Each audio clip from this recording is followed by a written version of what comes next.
Vicarage Road bids welcome for the first time to Premiership football. Watford have been in the top flight before, but only when it was merely subsonic. In fact, Graham Taylor designed the template for success by the meek amongst the mighty. So faithfully have Wimbledon followed it that his old World Cup rival Gayle inherits a team beginning its 14th season in the top division. An inveterate wearer of Wellington boots, he's taken them off today because in time-honoured Wimbledon fashion, the players have threatened to cut them up. Unfortunately for Watford, 7 of the 14 men on duty in the playoff final are unavailable, 5 of them are injured. Taylor has decided to pay his squad more rather than spending heavily on transfers. Only Des Little and Steve Palmer have experienced the Premiership before.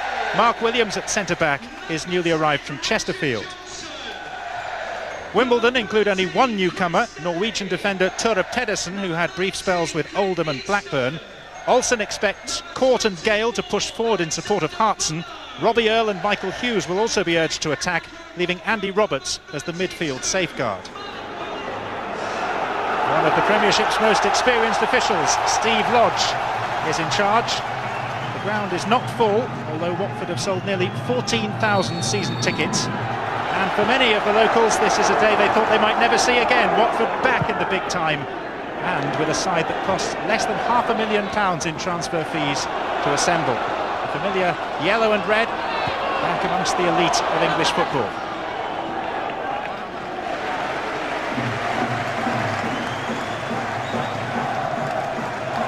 Watford's Peter Kennedy has every reason for his mind to wander today. His wife is expecting their first child. She's a fortnight overdue, and he was inseparable from his mobile phone right up until kick-off.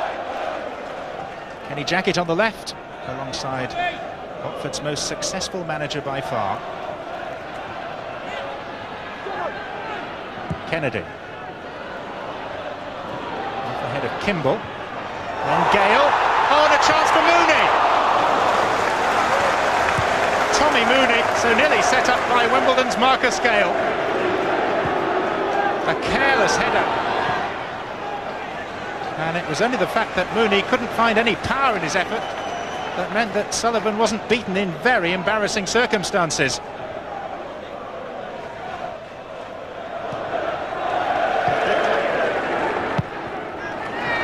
Bono. Into space for Johnson. Ngonge desperately trying to stay onside this time. Kennedy. Bono. Little on the overlap. Cross headed away by Blackwell. More promising for Watford, as shown by the enthusiastic reception around this much-changed stadium. Short corner to Kennedy. Oh, and the header from Mooney! Somehow parried by Sullivan. A second clear opportunity for Tommy Mooney to score Watford's first goal in the Premiership. Watford more than holding their own. Driven in by Easton. Bono. Out to Little. 4 to aim for with the cross. Get beyond Kimball. And here's Marcus Gayle on the counter.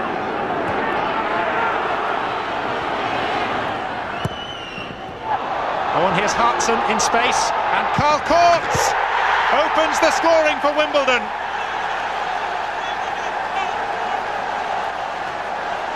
The Dons' new era dawns with a very crisply taken goal. They allowed Hartson far too much space, and despite his lack of control, Cort was unmarked.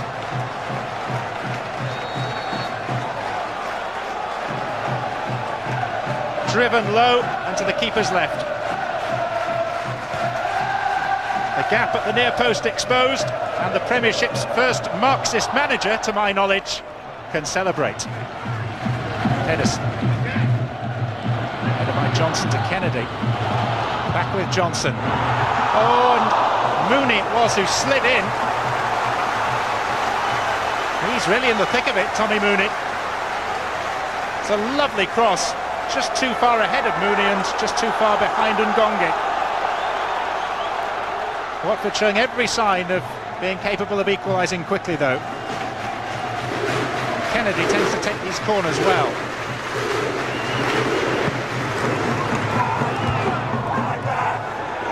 Here's Bono. Here's for handball against Kimball. Only a throw-in given.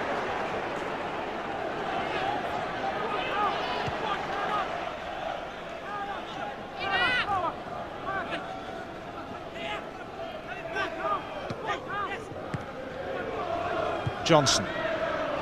Mooney, nice touch. This is Ngonge.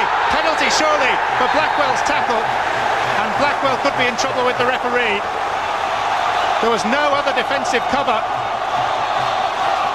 And only quarter of an hour into the new season, Dean Blackwell is sent off. Deemed by referee Lodge, understandably, to be the denial of a goal-scoring opportunity.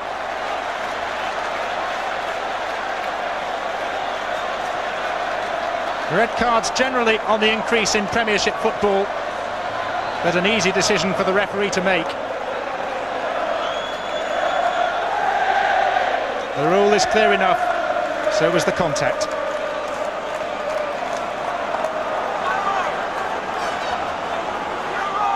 So Wimbledon are reduced to 10 men for 75 minutes of the game. And Peter Kennedy, the young Ulsterman, has the responsibility from the spot. And scores fortuitously. But he does score, and it's 1-1. Relief self-evident on the faces of supporters and the taker himself, because Sullivan's trailing leg so nearly kept it out. He'll be a father by this time tomorrow, Peter Kennedy. And already the first player to score a Premiership goal for Graham Taylor's Watford. Wimbledon have been forced to rearrange because of the sending off, and Andy Roberts has dropped back from midfield into the back four.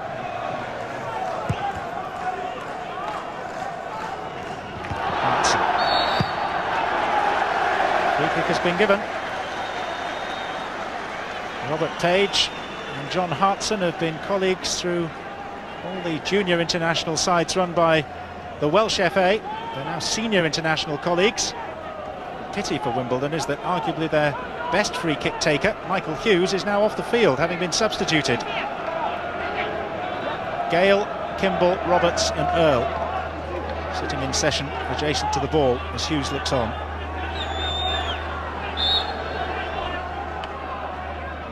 Complicated this.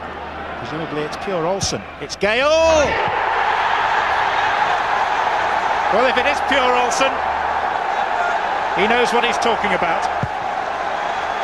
Very intricate setup for the set piece. It confused everyone except the taker. A lazy swing of the left boot, and look at that for perfect placement.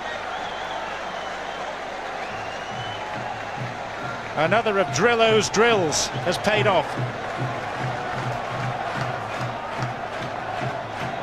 Maybe the keeper was too far to one side of his goal, but even so, it would have taken some stopping.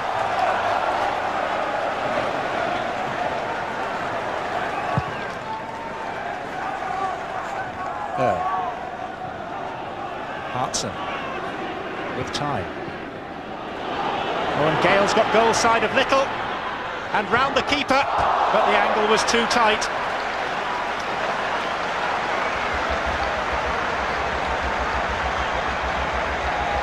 Hartson had so long to measure exactly what he was going to do, and Gale's physical presence was enough to brush off Des Little and to wrong-foot the keeper.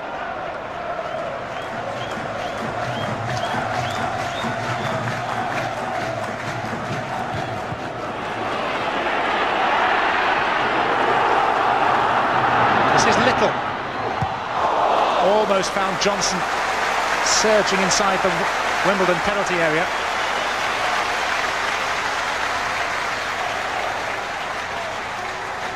And they do put their minds to it. Watford play with a certain freedom and style. Palmer's throw. And that'll be Palmer's cross, which will be just about the last act of this half. Mooney out-jumped. And that concludes an educational half. The first sighting of the new regime at Wimbledon. Given a flying start by Cort inside 10 minutes. Watford on terms. Blackwell sent off for bringing down Ngonge, and Peter Kennedy's penalty levelled matters. And then Marcus Gayle, with the 50th league goal of his career, scored the goal that separates these two well-matched sides at half-time in an entertaining contest here at Vicarage Road. The start of the second half is also the start of 19-year-old striker Tommy Smith's Premiership career. It's only his 11th first-team appearance for Watford, a former England youth international, and he replaces the skipper Robert Page. Richard Johnson has taken over the captain's armband. For Wimbledon, a chance of a first victory since the evening at Hillsborough when poor Joe Kinnear suffered his heart attack in the first week in March. It's been a long time since last they won a Premiership fixture. They drew 2 and were defeated in 9 of their last 11 games at the back end of last season. So there's every incentive for Egil Olsen and Lars Tjernås, his assistant, on the far right there to make a winning start. Ngonge. Away from the siding, attempted challenge of Roberts. Mooney has gone to his left, that's well struck. Too close to the goalkeeper, but a warning shot, if you like. From at least 35 yards.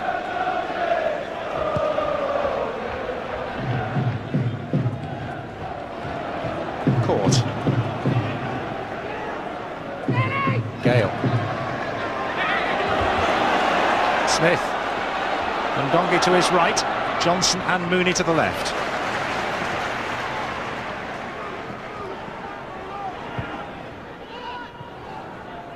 Richard Johnson. Only hearts and up for Wimbledon. Cort has lost it to Johnson. Mooney. Kennedy. Smith. Mooney. Cunningham struggling for a moment, but recovered well.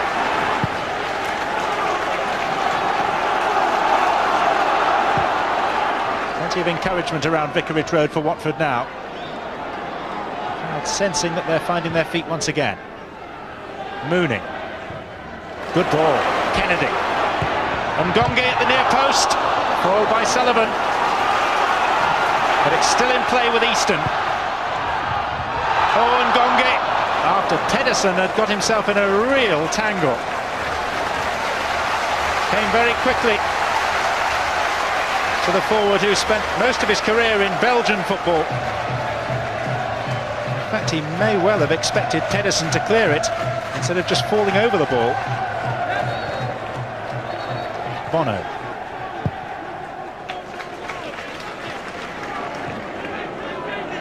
Easton. Kennedy.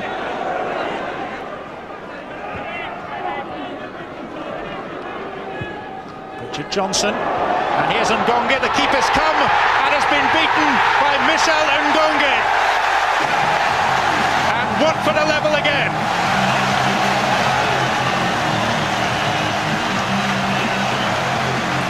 All that pleading from the touchline has helped to work the oracle. A teasing ball over the top had Sullivan in two minds. If he'd stayed, he might well have been all right. If he'd got there, he would definitely have been all right. But he was caught in no man's land. And Michel Ngonge has made it 2-2.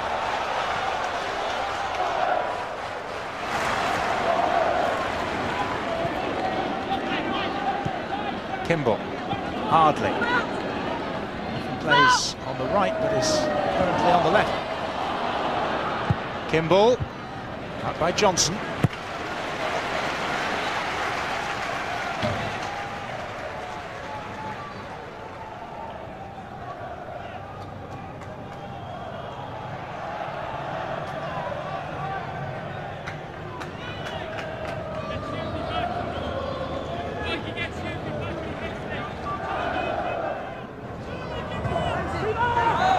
Johnson and Day in a horrible mess, and it's in!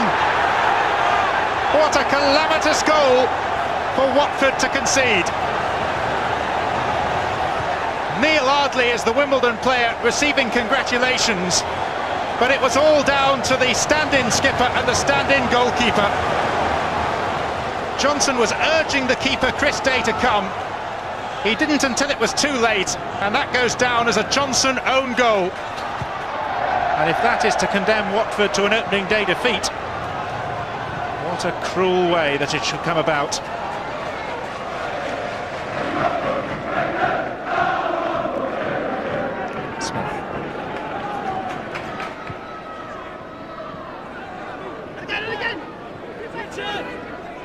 Little.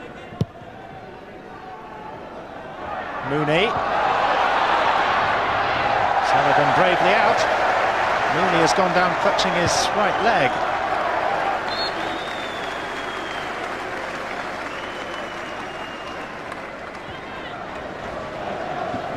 On right to the end.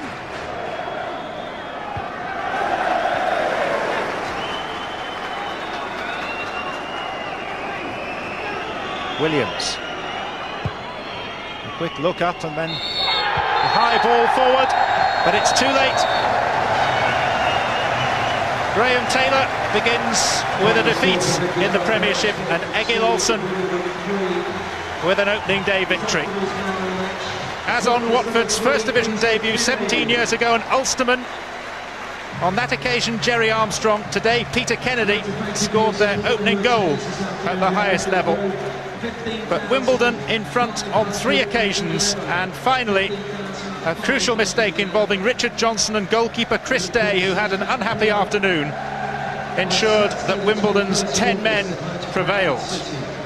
Their first win in 12 games.